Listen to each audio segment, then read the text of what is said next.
Welcome to the virtual environment of IKA processing technology. The SPP is configured depending on the products to be produced on it.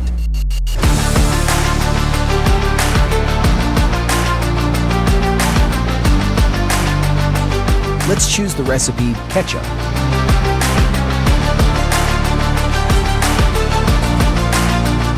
Now, a vacuum is generated inside the processing vessel by the vacuum pump. Our production assistant fills the powder funnel with the necessary amount of sugar, salt, and starch for this ketchup recipe.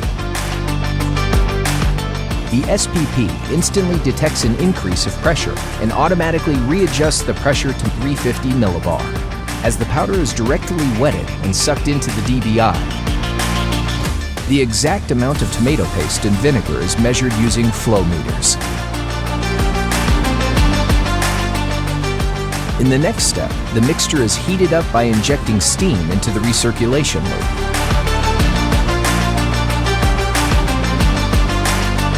The finished ketchup is discharged. We have now produced one batch of ketchup.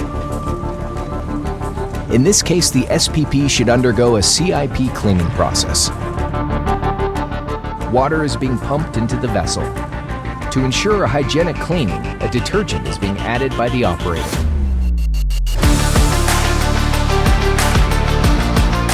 The 3 self-rotating spray nozzles ensure thorough cleaning without dead spots or shadow areas. The entire CIP process takes only about 8 minutes.